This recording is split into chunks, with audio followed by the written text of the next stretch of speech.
welcome back to another episode of the Rizq Podcast. This is episode 26. Today we've got returning guest, WBO European champion, Hamzah Sheeraz. Hamzah, how you doing, bro? Alhamdulillah, good yourself? Yeah, not too bad, bro, not too bad. So Hamzah, we last saw each other in 2019. Yep. Right, so October 2019, Yep. we had a chat. That podcast is available. And we spoke about your journey, how you were coming up, how you kind of were just in the gym because you enjoyed it. You like the smell of leather. You like the hard work. Now, fast forward 2 years since then. Yeah. And obviously about, 13 years since you first came into the gym. Yep. How's life, bro? Well, all I can say is changed a lot. It's changed a hell of a lot, man, since I saw you last. Honestly, like, if you asked me back then, what did the future hold? I'd be like, yeah, the team I got now is going to go to the top with them. And, you know, the older you get wiser, obviously. And in that space, I think, what was it, 2 years, 2.5 years? 2.5 years. Yeah, 2.5 years, man. A lot has changed. I'm sure we'll get into it, man. Inshallah, yeah. So, you know, when I'm watching like all the build up for your last fight that you had, one thing that kind of came up a lot was, you know, even from the other interviews were saying like, okay, look, you know, you've become a man now, right? It could be, you know, just when you're looking on the TV screen that, okay, he's got a beard now, he shaved his hair, all that type of stuff. Yeah. But actually, like, as I'm sitting here talking to you, like, I can tell that experience has made you a man. Not anything out there. Like, it's actually what's happened in there and what's happening here that's changed you. So, like, let's speak about that then. So before that was before your fight with Ryan Kelly. That was before you had that belt, the European belt. That was the build up to that fight. That was the build up. I remember you asking me,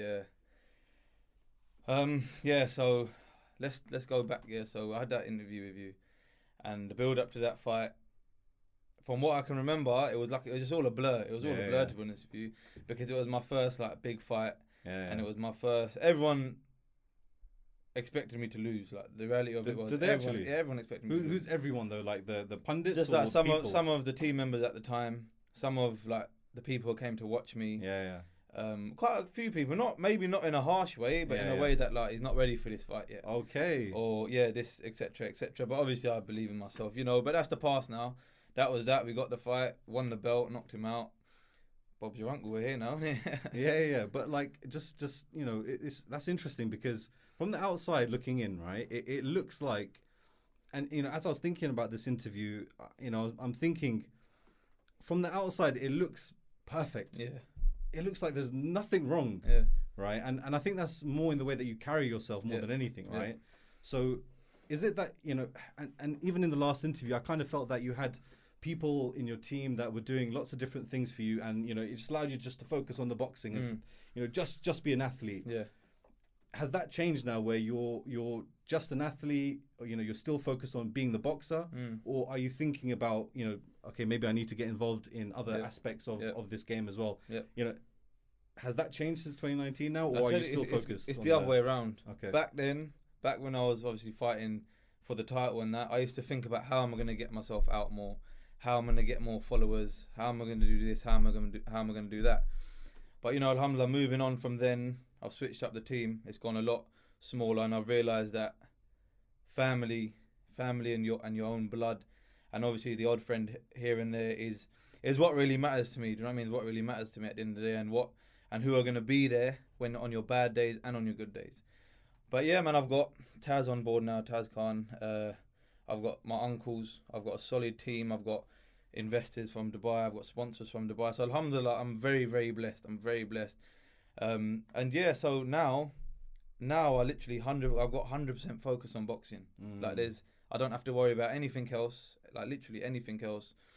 Like, my last fight camp, I flew out to LA, and I was there for like 3 months, just continuously grinding, not worrying about anything else. My father come out there with me for the first 2 months.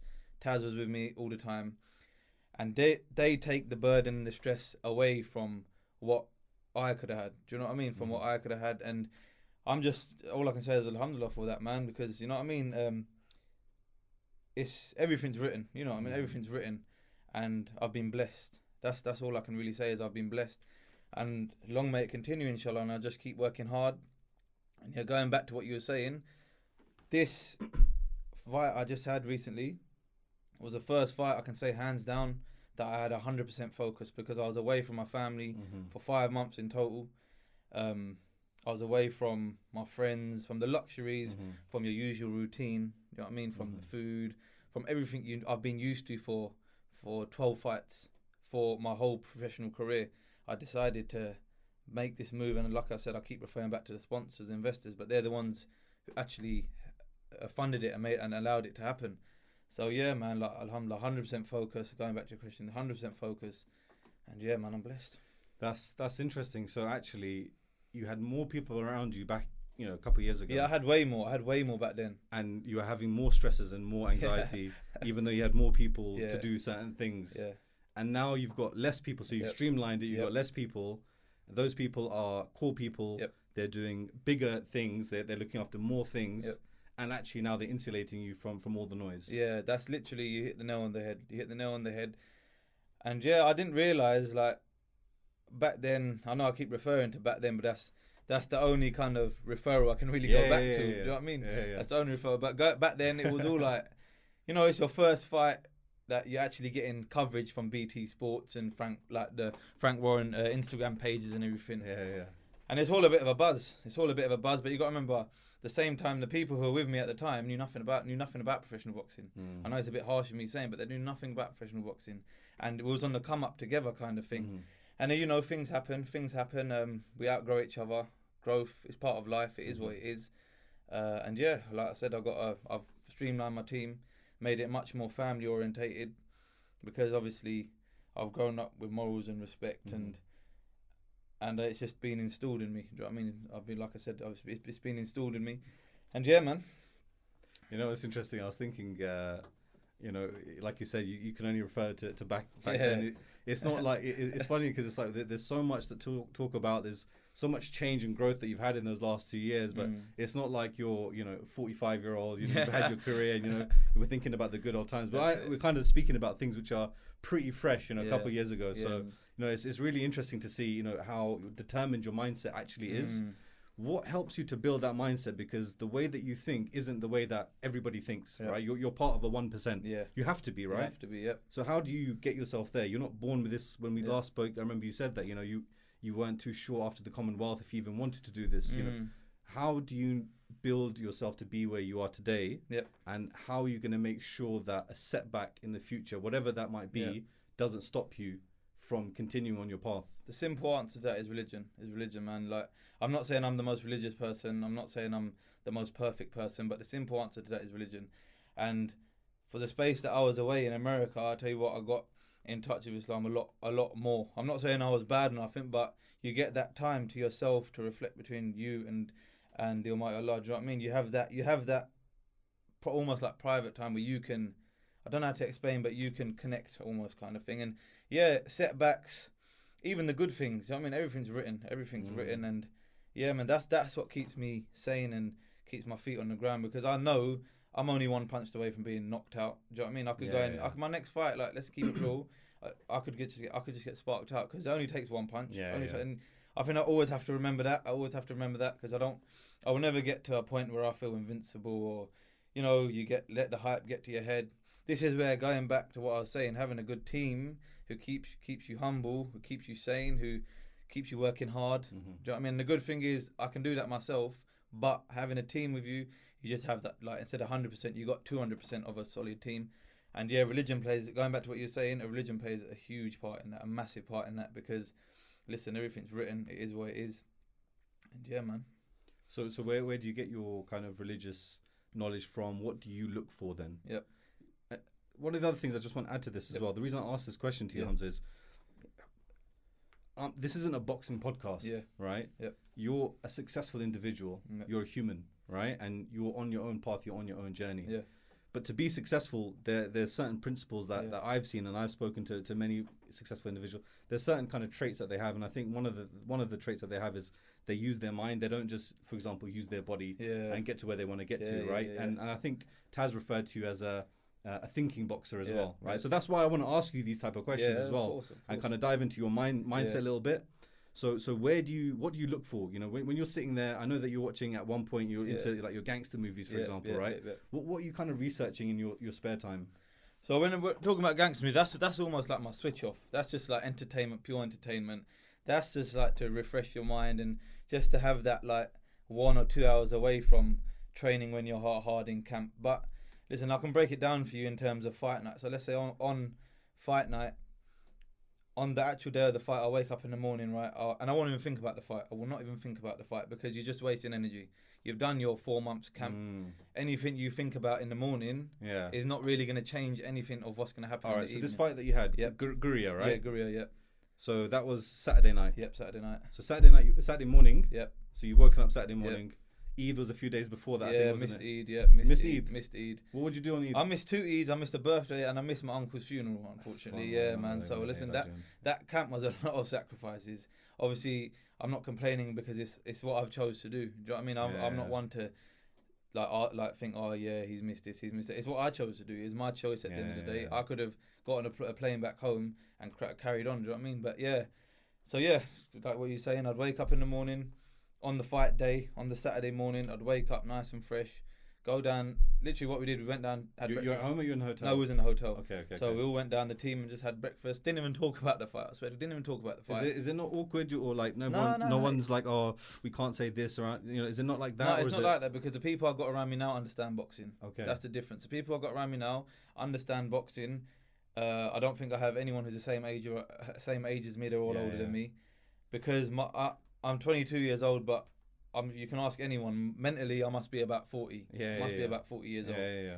So like we sit around. We had breakfast. Didn't even talk about the fight. Chatting about normal. Just chatting about life. Just chatting about life. Then what would we do? Go for a walk. Just chill. Enjoy the fresh air. Relax. Then I'd go back, nap, have lunch. Are you checking your phone? Like, are you checking messages? Just watching TV, like totally normal. Totally normal. Yeah. Some fighters like to get in the mindset and have to psych themselves up. But is your phone not pinging off? Like, yeah, it is. Because obviously towards the hype is when everything builds up. Yeah, you understand. Yeah. So the phone's going mad and everything. Obviously, you don't acknowledge that. So I just delete Instagram and delete Snapchat and let my mates deal with it. I still have my phone on me though. And then I'd say an hour prior to leaving the venue, my uncle comes in my room, my mates come in my room, we pray together. And then after that last prayer is when I switch on. When we do that last prayer, we pray, obviously do the last prayer. Then after that, I'm just mute, silent, mute, get in my suit, get ready for fight night, walk to the venue, and that's it, game on. And then I start thinking about the fight when I'm at the venue. Then you just slowly replay, all right, I got to do this, I got to do that. And then before you know it, you're in the ring doing it. So that's so interesting that you're not even thinking about the fight. Are you forcing yourself to not think about the fight? Is that like an active decision that you've because human minds always tend to focus on the fears, right? Our minds naturally we tend to focus on survival, right? Yeah. That's the whole evolution, the survival mindset. You always try to think about like, how am I gonna survive? Fight. So is that something that you're or is it just natural that actually I don't need to think about it? I've prepared. Like, you know what I mean? Like, are you relaxed at this point? That's exactly what it is. Because I prepared, literally, I left no stone unturned. I know every boxer says that, but I can promise you, I left no stone unturned. And I had too many sacrifices for me to go in that ring and fail, and I still have. That still stays with me. Not many people know, and I wouldn't mention it because I don't want to mention it, but not many people know what sacrifices I've actually been through, what I've had to sacrifice, what I've actually been through when I was younger, when I was little. And it gets you to this point. Do you know what I mean? It gets you to this point, and it's something that I keep almost as my fire, as my fuel to keep me going, to keep me winning, to keep me set, to keep me just focused. Do you know what I mean? I'm naturally focused, but in terms of being that phenomenal athlete instead of that normal athlete, you need to have that one thing that differentiates you from others. Do you know what I mean? That differentiates you from others, and that's my own thing. And inshallah, one day I'll become a multi-weight world champion. Then I can jump on a podcast with you and let you know what that actually is. But as for now, you need to be unified before you come back. Inshallah, that's it, man. But yeah, man, that's where my mindset's kind of at. I know you were saying you want to jump into my mindset. That's where it's kind of at. I have that one thing that differentiates me from others. Do you know what I mean? I could jump in. What is that? Sorry, just clarify again. What's that one thing that differentiates? That's what I'm saying. When I win the world title, then I'll come out of it because I just want to keep it as my, you know what I mean, as my fuel to my fire. Yeah. But like I'm saying, I could jump in the ring someone who's technically better than me, who's got more power than me, who's faster than me, who's got better footwork than me, but I can guarantee you they still won't beat me. They still won't beat me, man, because I work too hard for it. I work way too hard for it. So what's the impact of will on your game?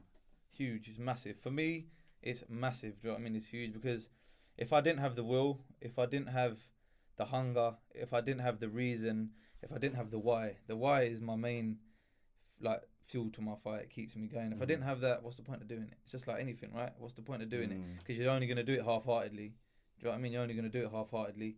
And yeah, man, that's really where I'm at in terms of my mindset. When I explain it, it comes across very strong because I'm passionate about it. Do you understand what I mean? It's because I'm very passionate about it. But yeah, when it actually comes into plan, like on fight day, you won't even think it. You think, yeah, is this kid actually fighting tonight, kind of thing. You're right. Okay. Yeah, you're calm. You're cool. Yeah. But if you weren't wearing like tracksuits, whatever, no one would know that you're kind of. No, you wouldn't. Yeah, getting ready for a fight or anything like that. Yeah, you just think, who's this skinny, lanky fella? Just, you know what I mean, walking around. Must be a basketball player. Okay, cool. So 2019, you had that fight with Ryan Kelly, right? So a similar thing, I'm guessing. Actually, no, it would have been different then, wouldn't it? Before the Ryan Kelly fight, right? What was the morning of? Was it the same thing? I was scared. I was scared because my first big fight. It was my first big fight, and it's really like 50-50, then, isn't it? Because you don't know, you're not been there before, and you don't know whether you're gonna react well to it or you're gonna like get starstruck and fail under the lights. But alhamdulillah, I come through with shining colours, and like I said, now it's different because I've been there before. I've been in that situation, so I can visualize. You know, when you can't visualize something, it's a lot harder. It's a lot harder because you have to almost like preempt things that haven't actually happened. You have to replay every situation in your head. So, and I was a lot younger then. Yeah, and you're making things up in your head as well. Yeah, like, I mean, I was 19 at the time.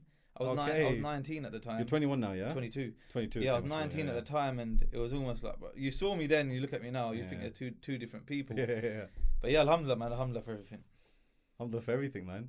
Cool. So you had the fight with Ryan Kelly, got the belt. How did it feel? It felt amazing. I got a bit emotional. Never thought I'd get emotional because I didn't think I'd win a title that soon. I didn't think I'd win it that soon. But yeah, I got 19. At 19, and no one expected me to do. But obviously, I've done that. That's so strange to me because like when I first heard of you, it was a case of like, yo, this is the guy. Yeah. This is gonna be the guy, right? That's the guy. Yeah. Like a lot of people, now actually. People didn't say it back then, but a lot of people say now that he's going to be like the next Amir Khan, right? And I think they're just saying that because you're two brown guys, isn't it? Listen, like I'm not being rude, but I don't want to be the next him. I want to be next me. I'm on my own journey, and it's written for me at the end of the day. Whatever's gonna happen in boxing, it's gonna happen. Yeah, I'm just gonna prepare 100% for it. So let's see where it takes me. No, 100%, man. And it's definitely obviously they just see Pakistani guy, and they just link it up together, right? But yeah, they would do, innit? They would do. Natural. It'll happen anyway. But yeah. So you lifted the belt. Great kind of feeling. Yeah.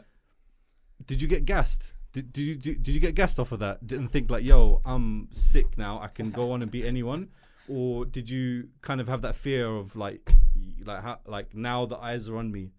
There's two ways that could have kind of gone. Yeah. Which way? It didn't get to my head. I didn't get gassed. That's just not me. It's not in my nature. I could win a world title and I still won't get gassed. Okay. I still won't get gassed. Why though? Just how I've been brought up. You get 10 million for that fight. Yeah. You win the world championships. How would you stop yourself from put it this way? If I got 10 million, we all got 10 million. That's how my mindset is. Do you know what I mean? If I got 10 million, we all got 10 million. Okay. Money's not the motive for me. Money. If it was the motive for me, you'd see like lavish. I'd be like always lavish lifestyle and all of that on my Instagram. But it's not even about that. But yeah, man. It's I suppose I keep referring back to mindset, but it's about how you've been brought up. It's about how you've been brought up. And I've got my uncles around me. I've got my father around me. Ricky, for example, did my first camp with him, and he's been like in boxing. You get a lot of coaches and you get a lot of trainers, but you don't get any teachers. Okay. And Ricky is a teacher. Yeah, he's a very good teacher. That's the same. In one of my interviews before my fight, I was saying this is the first teacher I've actually been kind of scared of. Who actually, when he says something, I take on board everything he says because he's been there. He's worked with Diego Corrales and his CV is amazing. He's worked under Joe Goosen and do you know what I mean? Someone with that experience speaks for itself. But yeah, going back to what you were saying about not getting gas and everything. It's definitely my team. It was my team around me, and yeah, man, all the uncles I've got who are supporting me. Every one of them are grown up on good morals, and because that's like the typical boxer story, isn't it? That's like the typical boxer story is like, because for a very long time you're not getting paid, and then you can have one fight, and then all of a sudden your life changes. Don't really. So that's kind of like, how are you going to make sure that you don't follow that same typical plan? I'll tell you what the simple answer is, because the people who I've got supporting me, who are around me, have got money and have seen money. It's not like I've got a team who haven't seen money and they've grown up, and then when you see a lot of money, it becomes, where's my 10%, where's my 20%, and then you start like robbing each other behind each other. It's not like that. These people have got money, they've seen it. So when it comes to talking about money and that, it's something they've seen and they work with every day. They work with every day. So when it comes to that, you don't really have that street mentality. You have that business mentality, and like I said, I'm blessed. Even like my mates, they have their businesses, and yeah, they've all grown up. That's what I'm saying. Having older people around me has helped me a lot. I'm not saying that I couldn't have someone my age who could help me. There are probably loads of kids out there who could help me, but I think for myself, for my own benefit, having older, wiser people part of my team has helped me like a lot. So yeah, that's really good. I mean, I think that's one of the main themes that I'm getting from you on this conversation with you is your environment. The environment that you're in is, like we said, very streamlined. They say you're a product of your environment. Exactly. Yeah, and I don't think there's a better case for it than my team and me and how I am. How did it feel to be to have people in your team where they were thinking, or not your team, but like in your circle, that were thinking that you were going to lose that fight? You know what? I didn't pay no attention to it because I found out after the fight. After the fight. So before the fight, everyone was on my side, and I don't think it would have affected me anyway. What was it? People coming to you saying, "Oh, I thought you were going to lose," or is it like, "Yo, no, it's check out this text that this guy said to me"? This geezer thought he was going to lose a fight. Okay, basically, yeah. like, as blunt as it is. Yeah. I was like, yeah, but I didn't. Do you know what I mean? But I didn't. But yeah, I suppose when you start proving everyone wrong, they eventually turn to supporters anyway. So yeah. So technically, they were always supporters at the start, but you just had to prove it. 100%. So all right, cool. So 2019, you had the first training session with Ricky. Yeah. You had the day I met you. That was the day that we met. Yes. Oh, so you had it in the morning. The morning. Yeah. Oh, okay. And then I come to the show in the evening. And then we did the podcast. I think the week after, wasn't it? Or yeah, a couple it was. days after. Yeah. That's interesting because I was thinking about that podcast as well. Like you turned up to this random house in like East London. That was the first time I'd been. Where was it? Plaistow, wasn't it? Yeah, Plaistow of all places. Rough, yeah. I was like, yo, I think he's just not going to turn up, bro. He's going to come and go, bro. So no, I appreciate you coming to that one as well. So you kind of ignore it. Now you don't have that around. This year you decided to go fly out with Ricky. Yep. I think the other thing that you mentioned a few times that happened in between then and now is the sponsorship. Yep. Talk to me about the sponsor. Who are some of your sponsors? I mean, I know definitely Z from One Investment is a long time. No, he don't sponsor me no more. No. Z don't sponsor me no more. Okay. He's still a good friend. He's still a good friend and everything. But that was just a short-term sponsorship. Okay. Z was a short-term. But I've got Kaz, he's an investor out in Dubai. He's a private investor. I've got Exotic Cars out in Dubai. I've got Exotic Car, got Sandstorm Luxury Rentals out in Dubai. Yeah. And yeah, man, like the people I've got there, like alhamdulillah, I keep saying it, I'm very, very, very, very, very blessed to have these people on board who believe in me. You know what I mean? Who believe in me, believe in my actions in the ring, and eventually believe I'm going to be a world champion, inshallah, one day, because they're the ones who like funded it. They're the ones that funded it. The person who made it happen was obviously my father and Taz, because Taz has the links and he's been to top of the sport, so he knows exactly what it takes to perform. Do you know what I mean? To perform at the top level, and the team that no one sees, the stuff that no one sees around the actual fight, I like the backstory of it. So yeah, he's the one who took charge of that when we was out in America, and yeah, man, it was good. It was very good. What are some of the things that you've learnt working with Taz? I mean, he's definitely someone that you mentioned, and it's interesting because he's been mentioned, I think, even in the build up for the last fight as well, which is quite unusual for someone. You praised him as well. Yeah. So what are the things that you've learnt from him that you kind of you'll remember, going into your career, something that you might tell another fighter, for example? There's loads of things. The way even the little things like what to eat, when to eat before training, what to like. Even like it's just like the little things that I won't even think of. Okay. Like I'm saying, like this is just the top It's of my like head. the 1%. That's it. Like food.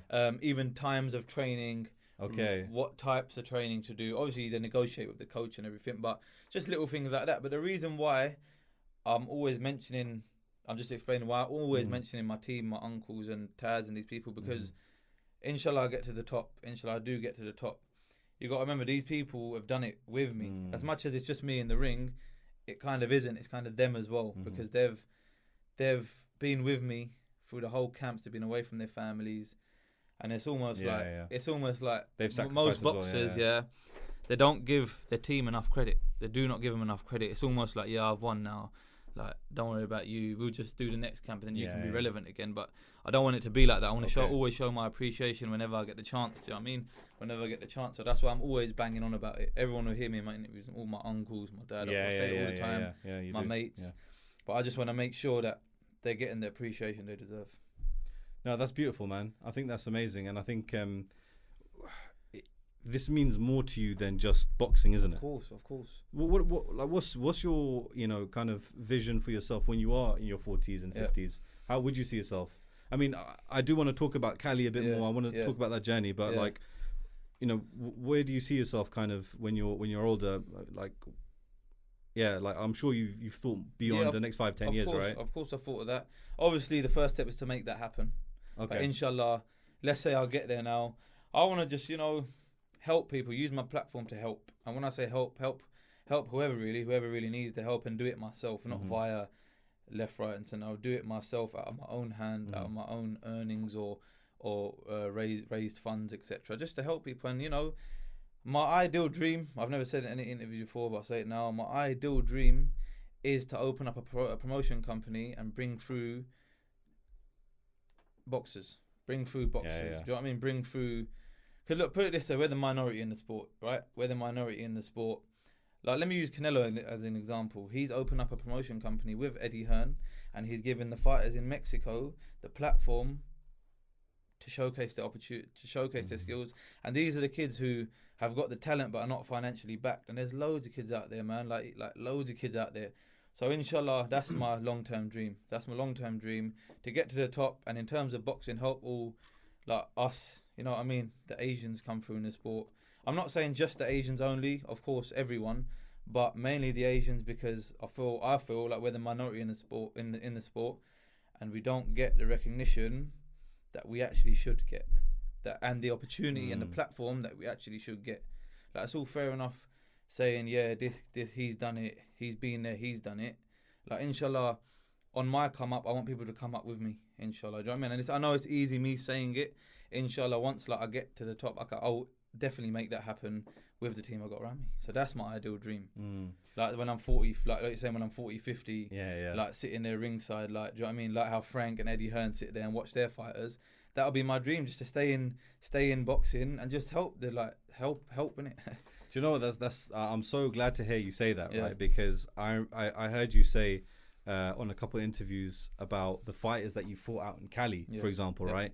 And you said, even if they had half the kind of sponsorship money that you have, they'll be world champions. They'll be world champions, right? Of course, man. And so a question that I thought of, on the way over here was, how fair is boxing then if the best talent might not necessarily get through because of money? And then how do you make sure that you are the best compared to anyone? If one of these fighters did get it and you met them in a ring, how are you going to? Boxing is not fair. It's never fair because it's a business. Okay. As much as it's entertainment, it's a business. It's not a sport like football where there's government backing and it's part of the system and everything like that, is it? Back in the day, when the best used to fight the best, that's when it was a bit more fair, and there was no like business concept to it. But now obviously you got TV and it's a business, and the fighter, as much as he's a fighter, he needs to be a product. He needs to be marketable. He needs to know how to speak. He needs to know how to present himself. There's all these little things. It's mad. It's mad. So if we're talking about it being fair, it's not fair at all. It's not fair at all. But this is why I always show appreciation to my team, because they've made it possible. They've made it happen.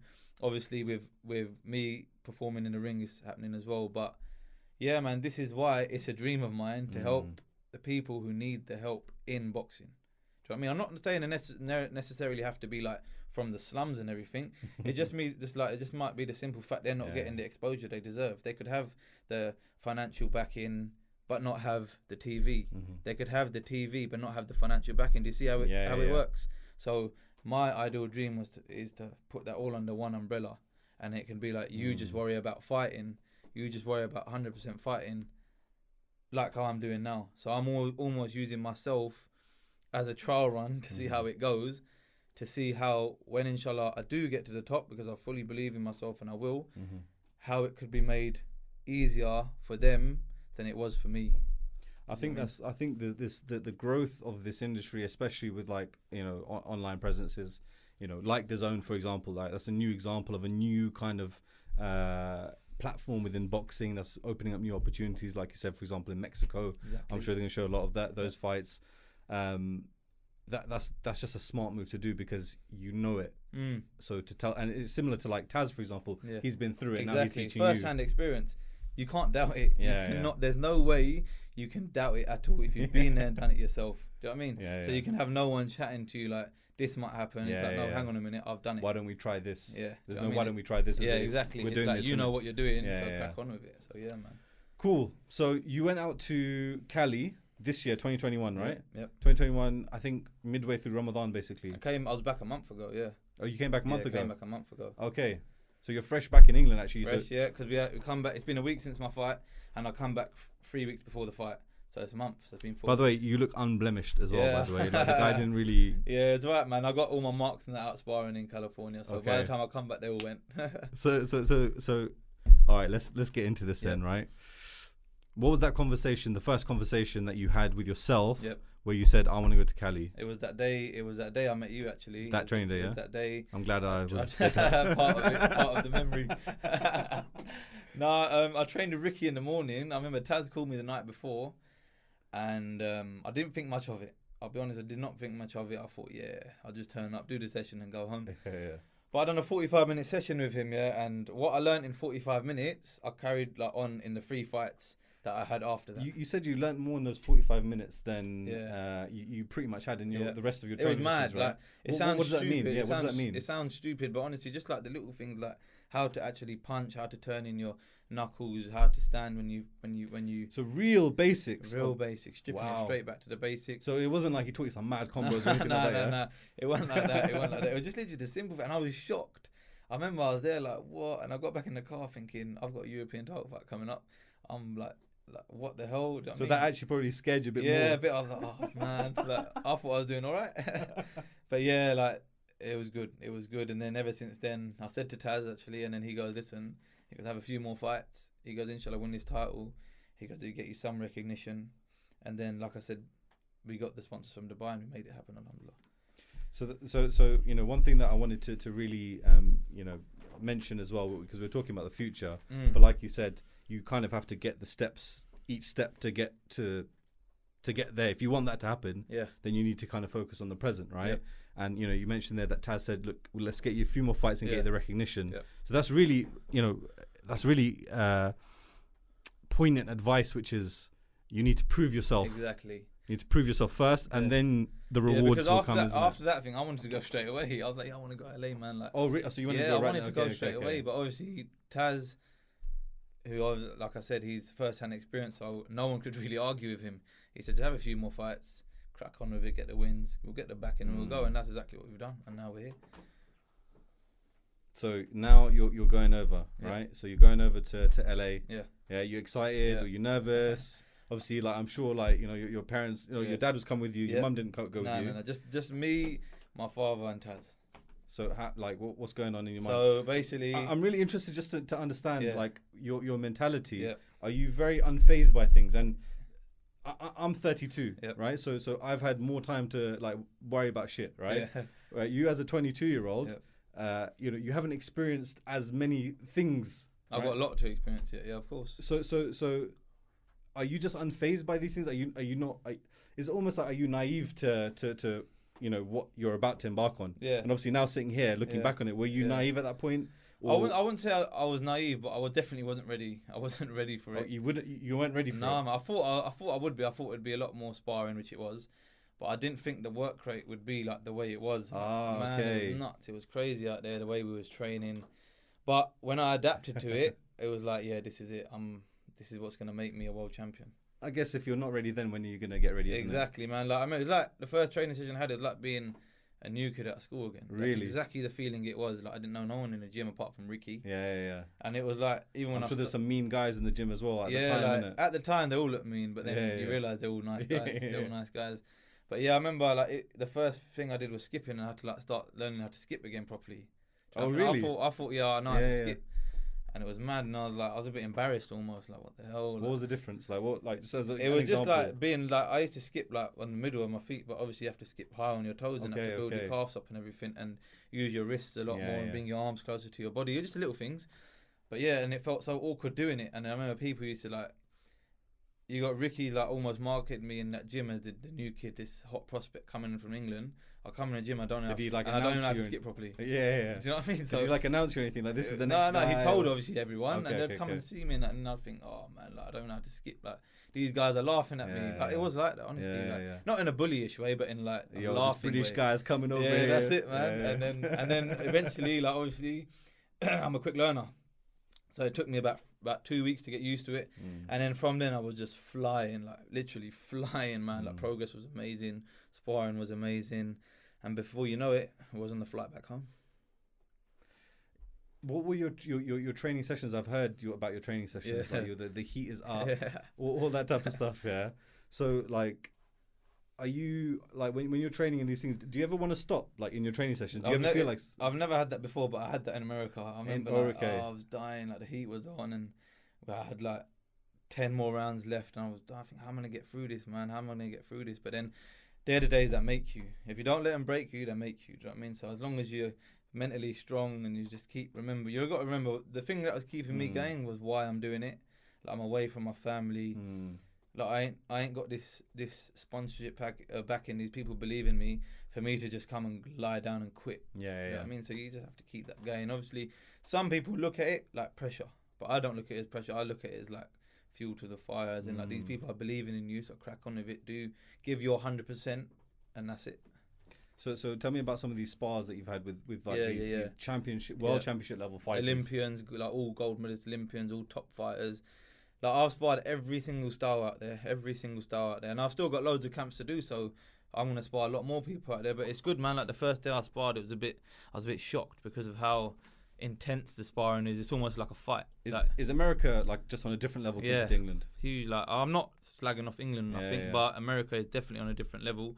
This is why when you see world champions from England, they normally win a world title, win a few fights, they have a big step up, they lose, then they go to America.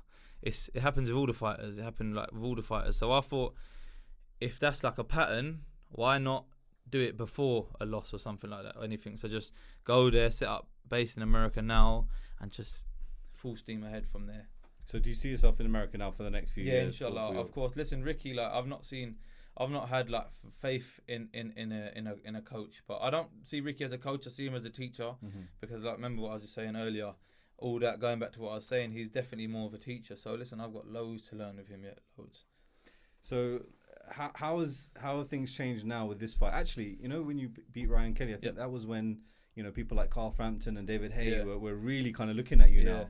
So I guess, are you getting tapped up by other people and you know, people kind of coming to you and saying, yo, listen, let's talk about you coming over to my side. I'll leave Frank. And are these conversations coming to you now? So that's the beauty of having a solid team. You don't get little rats like that coming in and trying to squirm their way in because they know they can't. Do you know what I mean? Because they know they can't. Because alhamdulillah, my team's too solid for that. You know what I mean? There's loads of rats in boxing, man. Like that's the best way to describe them. Little rats. I've come across them.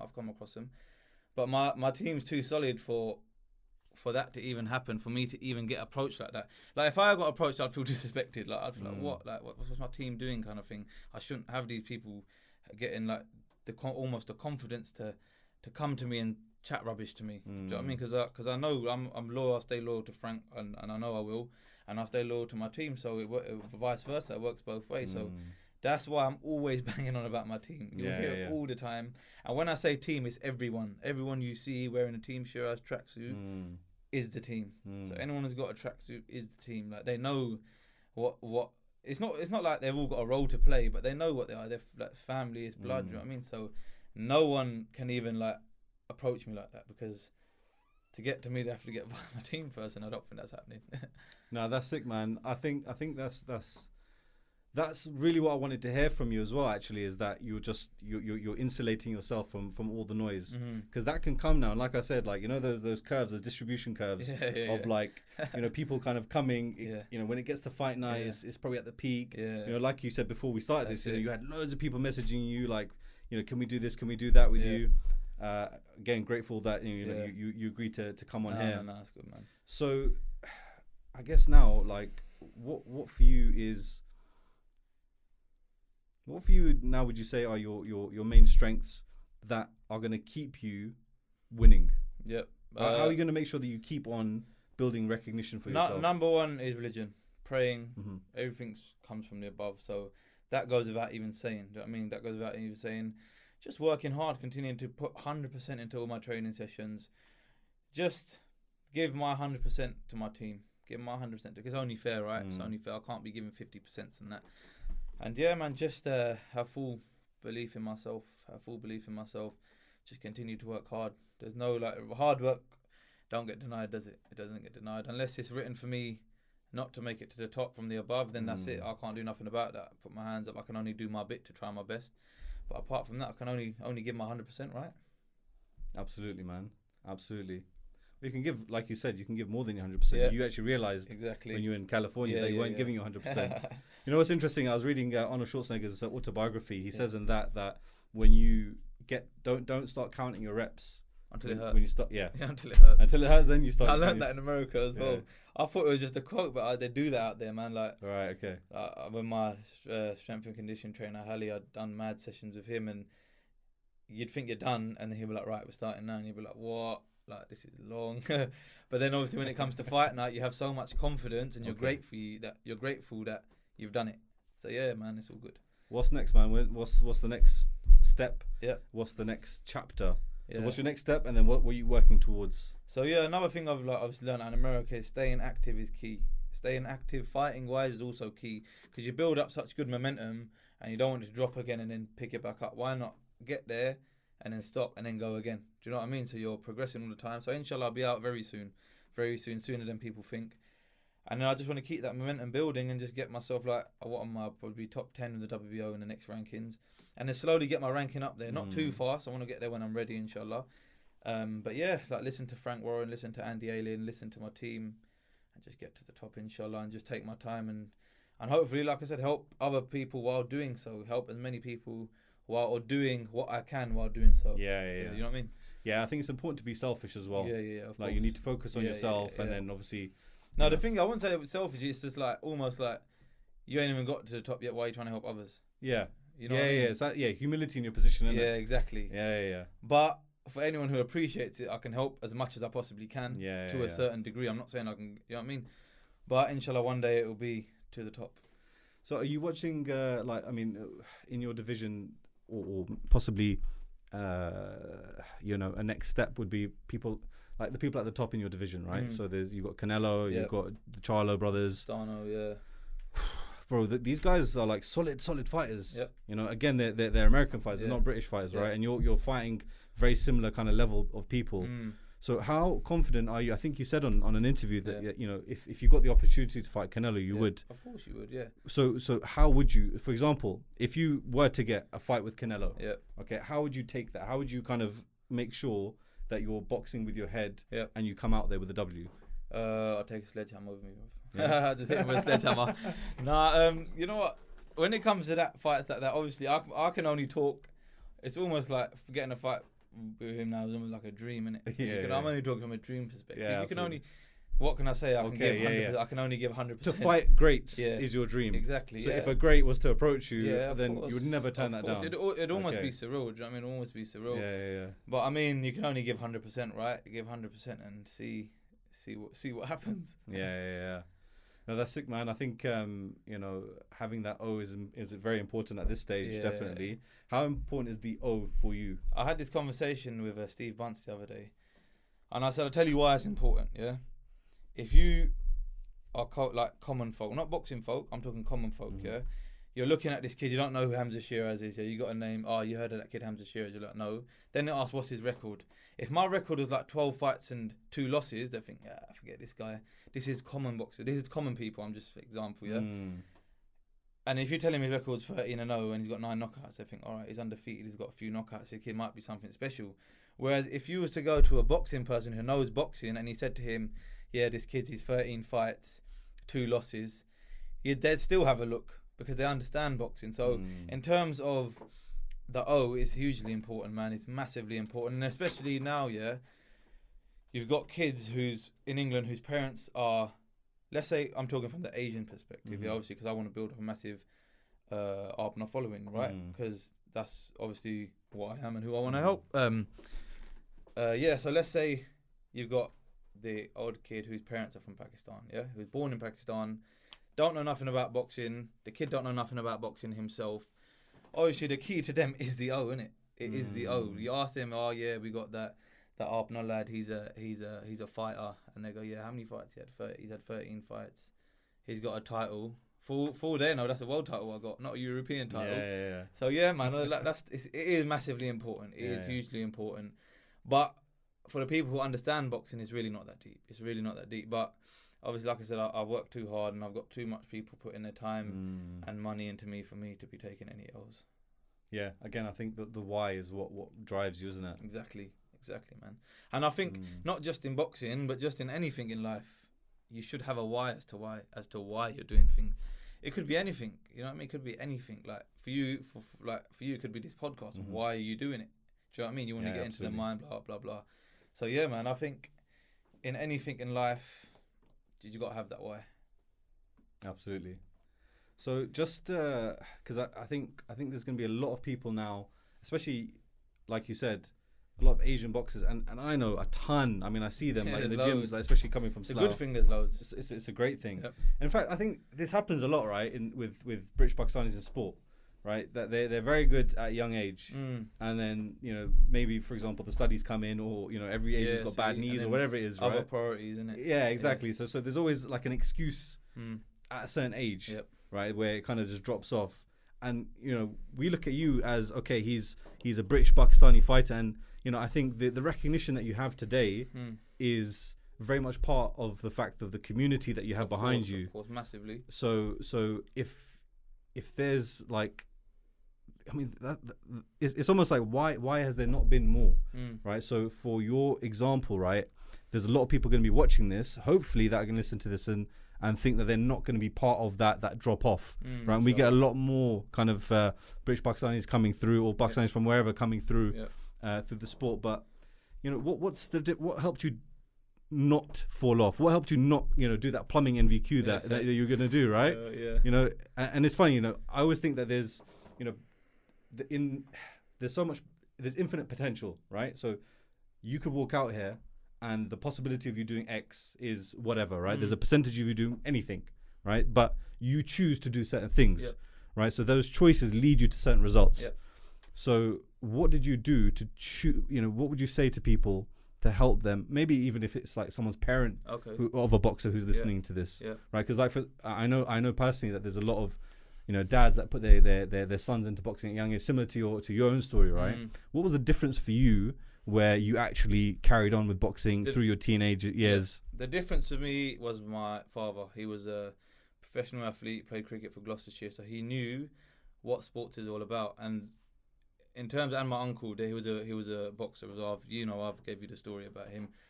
I think I've been extremely lucky to have my father and my uncle who have been in sports, and they understand if you give your 100% dedication and sacrifice to it, if you've obviously got talent as well, what you can actually achieve out of it.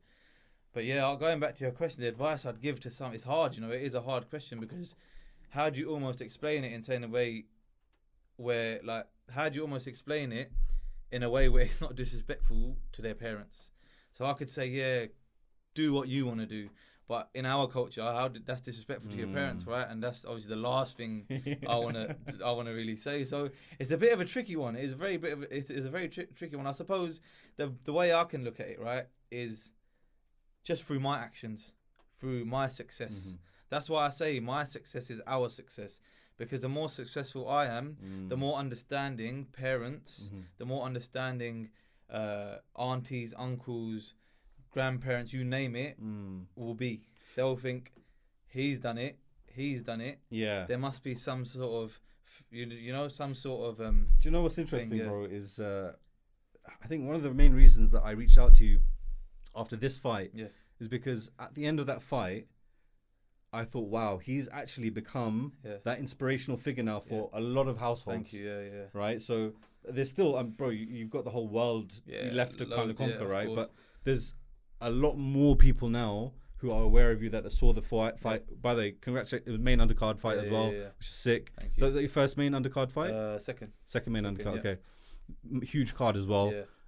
So yeah, I saw that because the whole fight, bro, from beginning, the way that you carried yourself in the press conference, in the whole build up beforehand, the actual fight as well, bro, like from the first bell you could see that you were there to kill the guy. You were there to just he was not going anywhere. And bro, it looked like you just bullied him in the ring. You know the way we approached that fight was very, very professional. And I think it's the first time we've been that professional in doing so. Like I said, that just goes back to having the good team around me, friends, family, and man, like getting the job done in good fashion as well. It's very similar to AJ as well, I think, and I think you likened yourself. I take massive inspiration from him. If you see the way he does things outside and inside, you can't fault the guy. You cannot. I don't care what anyone says. You can't fault him. You can't fault him. And the good thing about him, he's come from a rough come up, so he's always going to be humble, and he's someone who I take massive inspiration from, man, huge inspiration from him. And he's a fellow Londoner as well, so you know what I mean, there's a few similarities there. Just a kind of tangent here is the boxing kind of world. I heard Tyson Fury say recently that like we're not friends, we're enemies. Like we fight each other. Right. We're not friends. Like boxers aren't just we don't. But like, do you ever reach out to people like that, like an AJ, and just say, okay, congratulations on this? And I mean, I don't really reach out to him because it'd be like near enough impossible to message him via Instagram or something. But if I was to see him, I'd ask him for advice. Straight up, I'd ask him for advice. And man, I don't know what I'd ask him at the time. It'd just be spontaneous. Whatever's on my mind, I'd just ask him because I won't pre-plan it. You know what I mean? But I'd definitely ask him for advice. But reaching out to him would be a bit difficult because he's got so many million followers. But inshallah, man. Inshallah soon. Inshallah, man. Inshallah. Cool. Hamzah, I want to just finish this off now because you mentioned it a lot in this is about religion. Okay. Massive. And, I said this off camera as well that, I didn't want to actually speak to you about religion too much before this interview. I thought, let's No, but I think it's just stopping there. I think it's a good thing you bring it up though, because you know what I mean? Like going back to what we're saying about being an inspiration and being understood on so many different levels. Everything comes back to religion, man. Like, boxing, I've said it before, I say it again, boxing and Islam teach so many different, similar morals in terms of respect, discipline, sacrifice. So I think it's a good thing to bring up, man. And what's interesting as well, like not to get kind of too kind of deep onto it, but you we've got my friend over there who's massive into it. He teaches Sheikh al-Islam. But no, mashallah, that's mashallah, bro, sick. Keep him educated as well, inshallah. But in Cali, for example, you're a lot more lonelier there, and that's what I kind of got. You're very lonely there. You don't have all your friends and your family and everyone there, just a few people. I'm sure there's a lot more temptation as well, right? If you're walking down Hollywood Boulevard, like it's gonna be mad. Do you know what I'm saying, innit? No, it's crazy, man. Like, it is nuts. It is extremely, extremely crazy out there. Obviously, you can get sucked in a lifestyle like that. Did you see that? I saw all of it. All of it. But obviously, I chose not to go down that path because I'm there on my investors and sponsors' money. So I'd be a proper mug to do something like that. But man, I think in terms of out there being alone, it's almost like you can go two ways, right? When we're talking about religion here, you can go two ways. You can almost, because you're not around people. Like my friends and that, obviously they pray 5 times a day, and obviously I try my best to do so as well. I'm not saying I pray 5 times a day because I don't, and that'd be a lie. But obviously, so in England, I'll give you an example. In England, it's easy. It's easy. Like, you're with them, like, yeah, let's pray together. Do you know what I mean? And it's like we pray together, and it's all right. It's easy. But you see, when you're in America, you go two ways. You could either completely forget about religion and just sleep and just train, and obviously you're still not going wild. But for me, it's a massive thing. It keeps me sane. I'm a God-fearing man at the end of the day, and it keeps me on the straight path. It keeps me very on the straight path, and especially out there on like hard days and the good days as well. You can only ask help from God, innit? From Allah. You can only ask help, and on the good days you can only thank Him as well, because you're on your own. You're on your own. Obviously, working hard with Ricky and with Taz, that's separate. That's like physical work, but this is spiritual. I'm not saying you need to be spiritually strengthened and spiritually charged as well. And this is where my friend Amjad and my uncle, and they come into it because they're very religious people, and they've opened my eyes in terms of religion. Like, they told me like a lot of things I didn't even know. Like stories, and just like certain situations in life you can relate back to, like stories of the prophets. Absolutely, and you can use that as almost guidance. Absolutely. That's, and I didn't know any of this before, because the way I was taught when I was little was just straight Sapara and that. Yeah, you know what I mean? It was straight. So yeah, it's good. I enjoy it, man. It enlightens. Like, not until you really understand the religion. I'm not saying I do yet, because I don't. You understand the beauty of it. And alhamdulillah, my uncle's come back from Australia, and he's very religious. You see him in my training room reading the Quran. Okay, yeah, with the that's beard? it. That's it, with the beard and the hat, and I saw him in the locker room. I was like, yes. He was there, and yeah, like I said, like, it's just hard, because I'd love to explain it now, but I can't, because I don't know it 100%. Yeah. And it'd be wrong for me. It'd be wrong for me to explain. That's why I have the people around me to be able to, because I could be like, say a little kid come up to me, say a young Muslim aspiring boxer, yeah, and let's say he says to me, "Oh, I'm struggling to like stay dedicated," and I could give him training advice all day long. I could give him that. But then the good thing is I've been blessed with people on my team who I could be like, hang on a minute, like Amjad or my uncle, come over here, chat to the kid for me, and give him a almost religious reference or guidance he can revert back to in terms of outside of boxing as well. So everything like combines into one. And imagine that kid goes home and he's got parents who are from Pakistan, and he's like, you know what?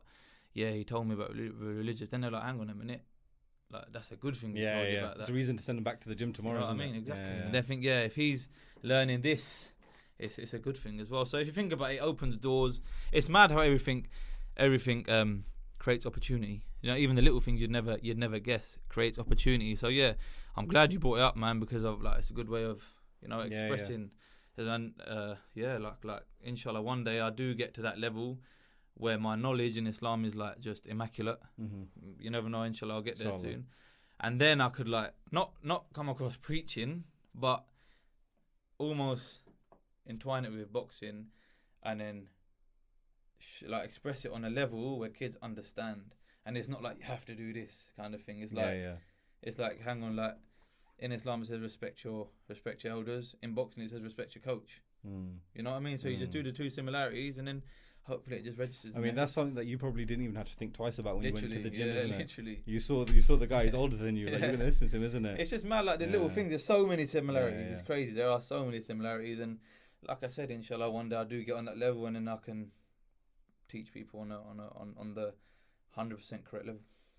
How would you just your own thoughts here? How would you describe your relationship with Allah? I'd say it's very strong, very, very strong, and it always has been. But when I went to America, it got a lot stronger. I'm not saying it's perfect, because it's not, but it got a lot stronger because I had that time to reflect, and you have that. I've never had time to really sit down on myself and connect, because you don't really get there in England, right? I'm always with my friends, my family at home, and not until you have that one-on-one peace, literal dead silence peace, you understand, or you start to come to an understanding. So yeah, man, alhamdulillah, it's getting a lot stronger with the more success that comes my way, because I have to keep my feet on the ground and stay humble and stay winning, and just inshallah, like I said, create that platform one day. So yeah, man. Just something that two things that came to my head as you were talking there is one is like literally you never know, like you said, you hope to become someone who's more fluent in kind of dawah, if we put it that way, right? but not even just through the, in this surah it says this, actually just living it and embodying, and being an example through your actions. Because I put myself in the kids' shoes. When I was young and I used to go to the mosque and there used to be these strict lectures, I never used to listen. Yeah, exactly. You don't want to listen. You don't want to listen. 100%. But if you do it in a way where you're gaining benefit from it. Exactly. And it's like comes across nice and understanding and on a level. That's what I'm saying. I understand it a lot more now because I chat to my mates and my uncles on a mate level and they explain it to me. You know what I mean? So I take it all in and then you remember it that way. So inshallah, like I said, I'll keep banging on about it, but I can get on that whatever levels I have to adjust to explain and get my point across. Inshallah, one day I can do that. And the thing is like you never actually know like which one of your du'as is going to be answered. And I sound, bro, look, let me just say this, and I'm not that guy where I talk like this either, But alhamdulillah, like I've done a lot and I've studied a lot as well, right? And I remember I was in Umrah 2015, okay, and we're driving through Mina. We're on doing like a ziyarah tour, and we're driving through Mina, and the guide was basically like, make dua that you come back for Hajj, right? So make dua like you're in Mina right now, right? And one of the duas he said is make dua that you come back for Hajj this year, right? And everyone laughed on the coach because it was like, he said it sarcastic, right? Happened, didn't it? Bro, I went to Hajj that year, and I had no idea at all that like that was gonna happen. It was like a last minute thing. People dropped out. Dua, So, but just on that note, I'd like to thank obviously all the aunties and uncles, mashallah. and even the people I haven't even met. Who do dua for me. They say they're doing dua for me, and I'm grateful for you getting me on this podcast to give me the opportunity to thank them, even though they might not even see it. A massive thank you to all of them who don't even know me. Like the other day, where was I? I can't remember where I was, and then this guy come up to me and he was like, this is after the fight, like obviously you get a little bit more recognition. He was like, yes brother, like, nice to meet you. He's like, it's mad man. He goes, I turned on the TV, he goes, you was on. He goes, my mum was making dua for you when I was fighting. Mashallah. Do you know what I mean? So that's the first time I actually heard something like that. And I was like, okay, it's actually true, like people actually do make dua for you. They don't just say it. So yeah man, I just like to thank everyone who makes dua for me, and inshallah, like I said, to more success. Definitely, man, definitely. And just the other thing that I want to add to that, just from me to you, is that on the day of judgment, your potential is going to speak either for you or against you. So if you don't use your full potential, if you waste your potential, it's actually going to count against you on the day of judgment. That's what I'm saying in terms of platform. The bigger it gets, it's almost my duty to help. Absolutely. So, and that's why we wanted to bring you back on today, because inshallah, like we want to follow you as you grow in your career, inshallah, as you grow into a world champion, inshallah. You have all of our duas, definitely. I know from the people that watch your podcast, they take a lot of inspiration from it. The last podcast is actually my personal favorite one. I think that it's definitely something that yourself and myself can look back on in 10 or 15 years and think this is where I was then, and now look where we are today. That's what I'm saying. The beautiful thing about your podcast is we've done the first one, we've done the second, like just finished the second one, and the good thing is we can touch on religion, and inshallah every time I do come on here my knowledge will be a bit more, inshallah. And just while I'm at it and we're ending it, I'd just like to thank every one of my team members. I'm going to name everyone, please. I've not done this before. You can help me, So I want to thank my father, I want to thank Taz, I want to thank Ricky, obviously Amjad himself, my mate Sama, my mate Ali, cousin Umar, my uncle Hazy,